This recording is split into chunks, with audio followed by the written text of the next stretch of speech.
Paul, when you first came to Barrow, did you have any aspirations to be a coach when you were running around the field as a hooker? Not really. I was a bit scatty, I would say, when I played. In the 80s, it was pretty brutal, so not really. I met a guy when he first signed, a bloke called Rod Reddy. People know him. We met in the corridor. He was waiting to see the board, and I was waiting to see the board before I signed on. And since then, we've become great friends, and he did a great job at Barrow coaching and playing. And before he left, he bought me a whistle and a stopwatch, and he said, "You'll need these one day."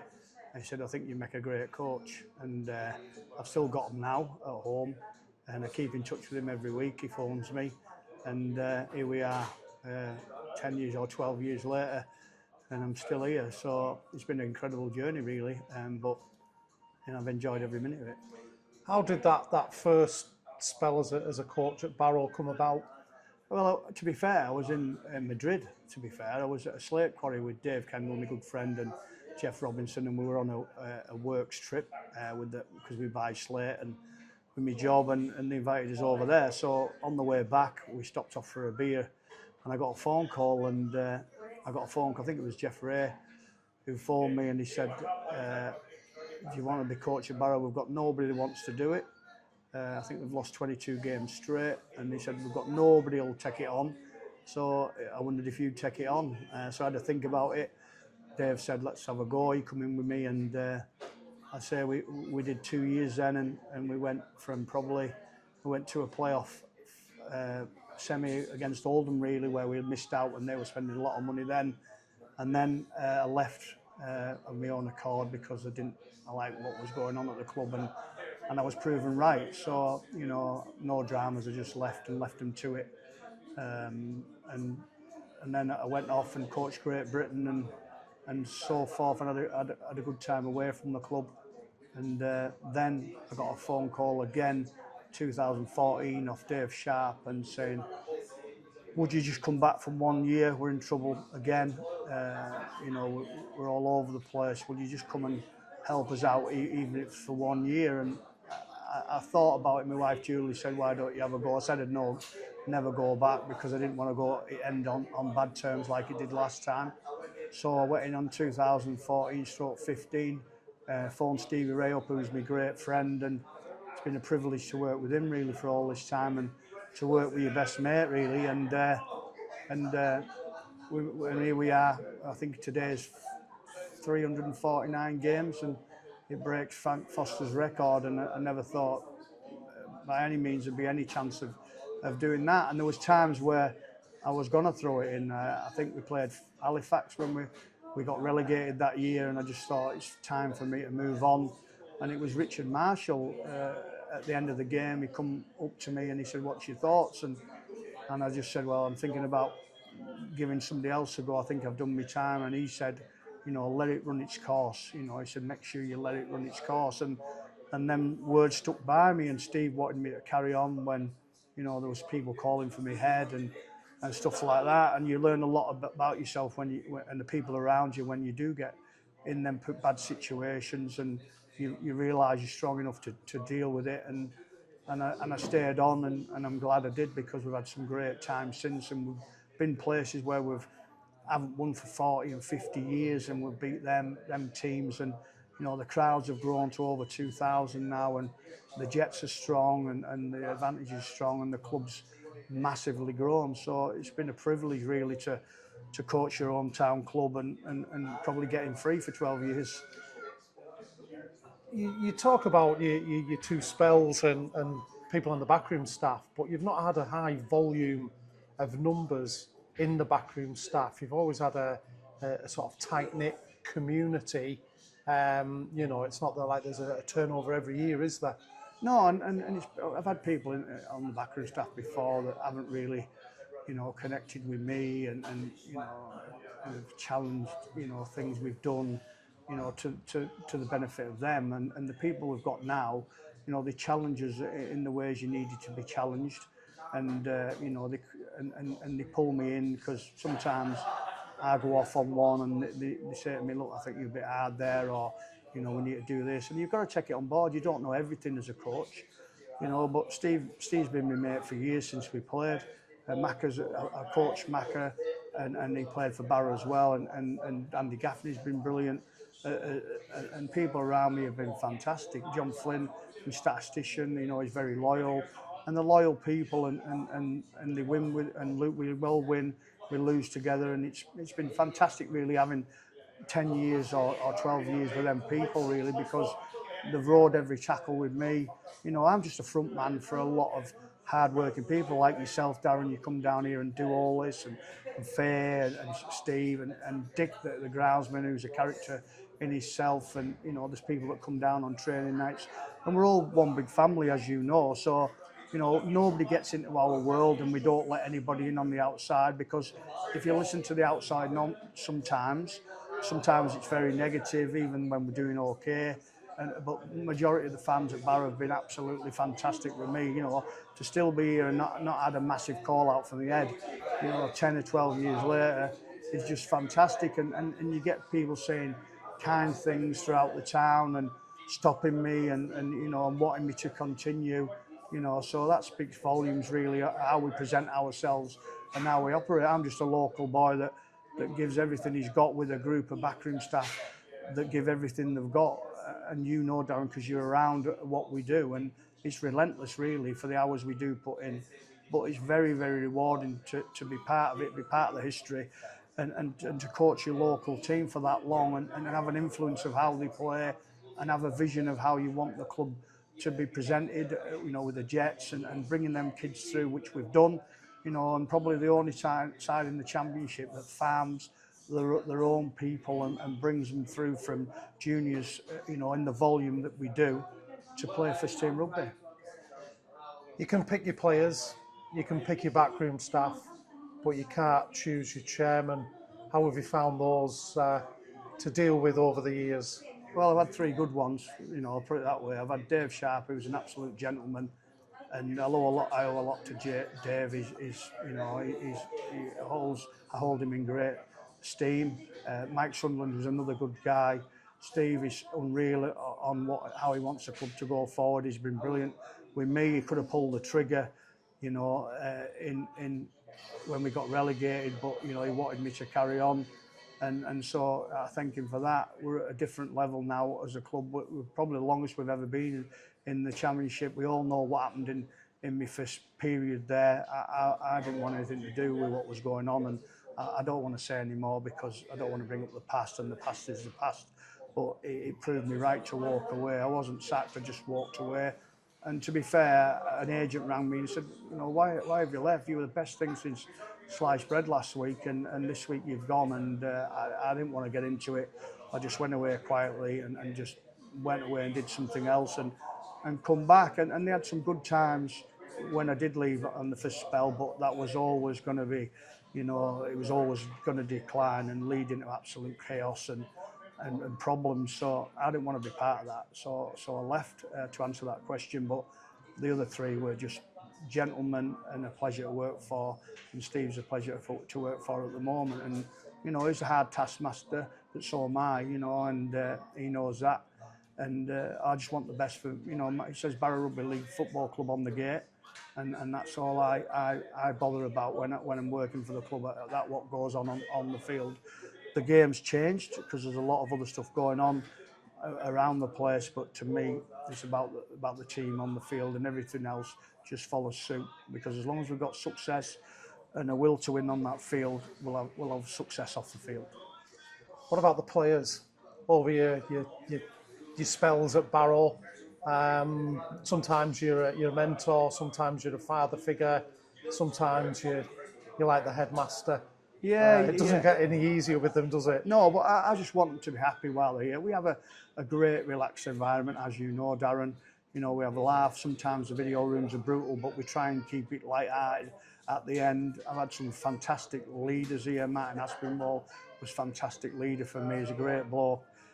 Gerard Stack was a mega signing for me. He's a captain, fantastic and absolute winner. Ollie Wilkes come in and did a great job as captain as well, and steadied the ship for me, and they've all been great. I've had no trouble with players whatsoever. I would believe I'm a pretty good man manager. People you know, that leave, blame the coach and you know what you've done and what you've said and all that. But they've got to look at themselves in the mirror. There's only one person to blame when you leave this place if you're not going to a higher level, and that's yourself.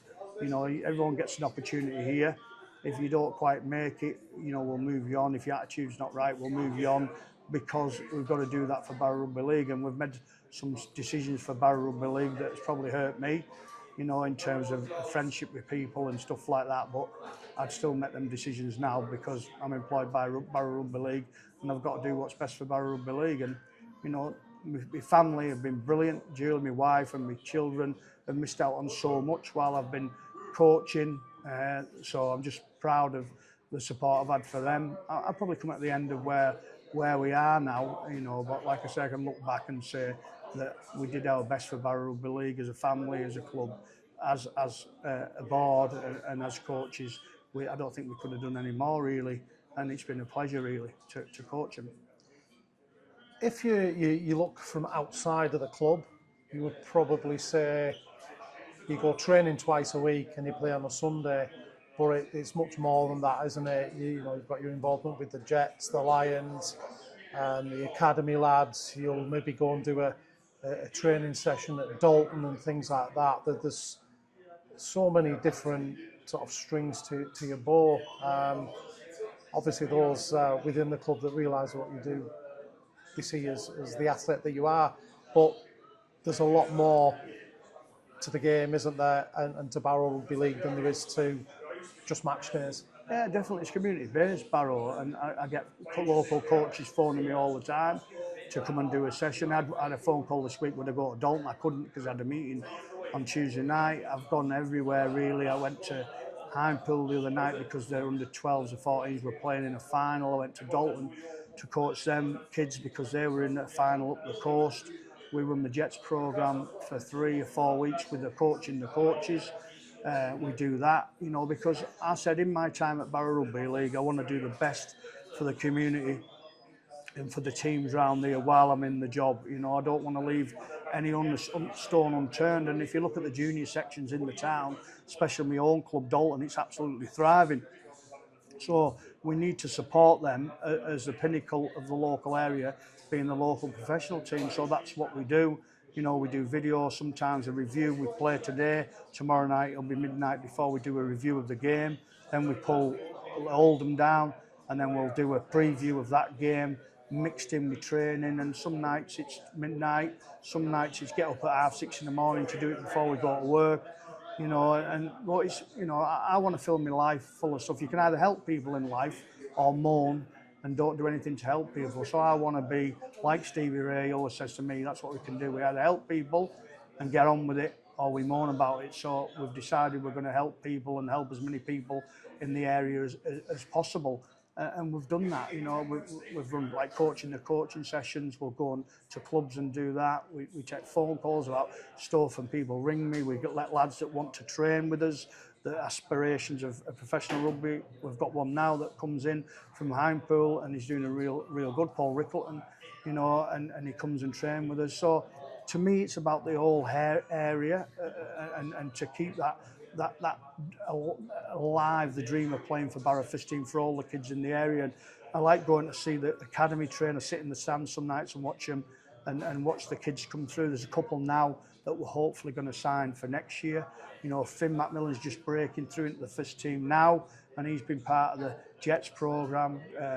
You know, Charlie Emsley, Shane Toll, Ryan Johnson, you know, the list's endless of the kids that are coming through because of the programme we started nearly 10 years ago. And it's just it fills you full of pride really when you can watch them kids come through and pull on the Barrow shirt. And some of them that are just on the fringes are playing up the course now. There's a lot of our kids that played in the Jets and the academy that are spreading the wings into and we're watching them closely, because I know some of them have texted me about wanting to come back to Barrow at some stage, but them clubs are looking after them players for us while they're gaining that experience to come back and play for us. So, you know, it's something we started a long time ago that's bearing fruit, not just for us, for the West Cumbrian sides as well. And we're very proud of the work ethic we've got here, you know, and the drive we've got and the fan base we've got. to make this club successful. And we've got some fantastic fans, haven't we? That are there, win, lose, or draw. As long as you give 100%, they'll support you. They're a big part of it, aren't they? Fans, sponsors. When everybody pulls in the right direction, that's when you can begin to make things happen. You've got a full-time job on top of a full-time job. Season will end in September. That's when you sign in players, and then we're back training, usually November time. So it really is a full calendar of 12 months, isn't it? Yeah, definitely. And I've watched myself go from 50 to 60, and I've watched myself age. And a guy stopped me at Dalton Docks. I was going in there for something, and a guy stopped me, and he used to be a director of Barrow Rugby League, and he said, "You're Paul Crarey, aren't you?" And he said, "I'll tell you something, you're killing yourself." That's what he said to me. I said, "Oh, thanks, mate," but I say that's what you do. I think if you stop and think about what you're doing, you probably think what you're doing it for. But once you're in the system, you just can't stop. It's just like a roller coaster, and it rolls on and rolls on. As long as my family's behind me and stuff like that, we'll just keep going till. And like you say, what Richard said, let it run its course. But the course is nearly at the end now. Because I've got to think about my family, and there's things going on at home with illnesses within our family that are going to dictate where we are in the next couple of years. And like I say, I'm 60, so I wanted to go away this January, so I'll probably do that. And if we can, due to what's happening, and we'll just see how it goes. But it's been a pleasure really, and the amount of support I've had since we've nearly got to this record has been unbelievable, really. And you don't think about it as anything else but another game. It probably isn't. Once it's gone, and you hold the record. I'm equaling it today, which is massive, but I'd swap it for a win against London, so we're not dragged into the 4 at the bottom. So we'll just see. But it's been a roller coaster journey that we're very, very proud to be a part of, and to do it with your mates as well. And have them around you for 10 years. And like I keep saying, I get into Barrow Rugby League for free every week and sit in the stand and watch the game and have an influence on the game. But what we've done as a group and as a board, as boards, I would say, to keep this club going in the present climate where there's not as much money, the player pool's getting shorter, the amateur game running out of players, and sides are folding, and it gets harder and harder and harder because there's not that influx of the Luke Cresswells anymore. We've got to farm them ourselves and be a big part of the development from a very young age. So that's what we'll continue to do. You've had the opportunity to move away from the club. Have you never fancied a go at Super League or at a higher level? Well, having said that, I got offered a job with Richard Agar. He's offered me a few jobs when he was at Wakefield, when he was at Leeds. We're still good friends now. He's on the phone to me yesterday, sending me messages and stuff. And then Peter Sharp, when he was at Hull, he was going to move to another Super League club. And he asked me if I wanted to go and work with him. And I said no, and he couldn't believe I said no. Paul Crarey, he's offered me a job a few times to go and work with him. And he's been a very good friend, Paul. He's been great, and I've supported him and through difficult times, and he's supported me. So, he's a great lad and a great coach, and he's asked me to go and work for him. I've done stuff for Richard when he was at Wakefield, did a little bit of wrestle. I've done stuff for Paul when Ian Watson was playing and people like that, and Chris Hill, and they were all playing at the time, and I went through a league and did a lot of wrestle with them, and I did some attack with Paul and showed him some stuff, so I'm just a Barrow boy, a Dalton boy, with my own business and my own family, and I wouldn't want to drag them away from a place where they live and they're comfortable, and my work's here, and I'm not holding to anybody. If I stop coaching Barrow Rugby League tomorrow, it won't affect my life whatsoever. I'll just go to work, do my scuba diving and enjoy my time. But while I've done it, it's been a pleasure, and I just didn't want to be. I mean, when Richard phoned me, he said, "I'll give you the job. We might be here for a year, we might be here for 2 years, so it's your decision, not mine." And I decided, where am I going to live? I'm going to live in a flat in Wakefield. So if I'm going to do that, I have to iron my own clothes. I don't know how to do that. I don't cook a meal. I don't make the bed. I just come and get up in the morning, and I know it's a bit male chauvinist for all you women out there, but I don't do anything at home. So, I wasn't prepared to put myself in unwashed clothes and unironed clothes and end up scuffier than what I am now. So, you know, it's been fantastic that I've been offered these places. I've had people ring me from top-level Super League coaches and ask me all about what players I think could play Super League. I've had a guy that was putting in for a Super League job that was an NRL job who I'd never spoke to him before. He rang me. He wanted a list of young players because he was putting in for a Super League job. Then he asked me if I would go and work with him. And again, I said no, and he asked me why I wouldn't go. And I just told him the same reason. So I'm pretty loyal that I just want to coach Barrow. If I got finished and I was retired from work, maybe I might have a go if the opportunity arose. But you know, I'm a one team coach up to now, and probably it'll stay like that because I'm just getting old. Paul, many congratulations. Before we finish, obviously beating Frank Foster's record. What are your memories of Frank? Well, I was 16, and Mike Sanderson's my godfather and a very close friend of the family. Poor Mike passed away a few weeks ago, and there was a knock on my door, and I was 16, and my dad, my mum knew Frank's wife, and my dad was friends with Mike and Frank.